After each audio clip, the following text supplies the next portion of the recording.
The woman noticed something strange while traveling. As she was walking normally, she was suddenly blocked by something. Then with a puzzled look she reached out her hand, and found there was an invisible wall here. She could feel it but not see it. She thought she was dreaming, so she tried touching it a few more times, but the feeling from her palm made her have to believe it was real. She then turned back to the chair, and just sat there quietly, trying to calm herself down. This was the real world, not some sci-fi movie. After thinking for a long time, she went back to the air wall, and touched it again, but it was still there, even though it was hard to believe. It was really happening. Once she realized this, she quickly turned and ran to find another way out. She did not believe the air wall could cover the entire Alps. Just then she saw a house. Overjoyed she hurried to say hello, but found this place was also blocked by the air wall. And even stranger, the old couple there did not move at all. They stayed in the same position the whole time, as if frozen in place. She tried calling out to them, but her voice could not reach them at all. Now she realized how serious the situation was. She quickly left with her dog. After that she was trapped here for half a month.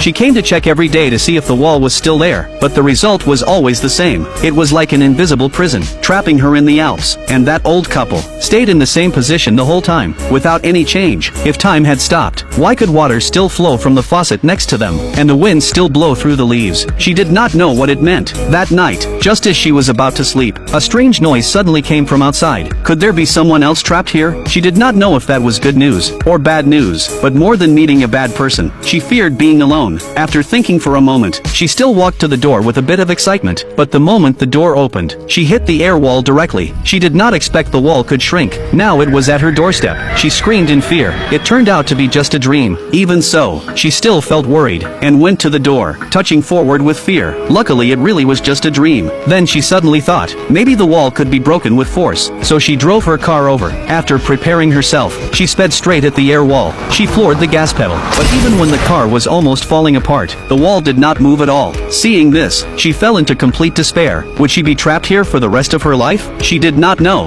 and did not dare to think about it. After that she cried herself to sleep every night, hating her fate, and the unfairness of the world. But as time went by, she slowly got used to this life, and began to accept it. Thinking about it, this life was not so bad. The entire Alps were hers. No one to bother her, no worries at all. But to survive here, she learned to grow food. Sometimes she would take her dog hunting in the mountains. The Alps were rich in resources, so food and water were never a problem. But one person and one dog still felt lonely. One day while hunting, she found a cow. And even better, the cow could produce milk, and was pregnant. She could even start a ranch here in the future. Later on a rainy day, she rescued a kitten. So it became one person, one cow, one dog and one cat living together. Life like this was not bad, but she was still human. She could not truly live without society, and her family was still outside the wall. So she never gave up trying to leave. She often sat in a high place, looking around with binoculars, trying to find a way out, or other survivors. But she searched dozens of kilometers around, and never saw a single person. Her dog stayed with her all the time, so she would not feel so lonely. One day, she found a map of the Alps in her car. She thought maybe at the highest peak, she could find a gap in the wall. And since the Alps were thousands of meters high, she did not believe the wall could cover it all. So she set off with her dog. But halfway there, she came across a strange tree. It was covered with human clothes, as if souls were trapped there. She did not know what it meant. Maybe she was not the only one trapped here. She did not dare think more about it. After calming herself, she continued her journey. But soon she encountered another strange thing.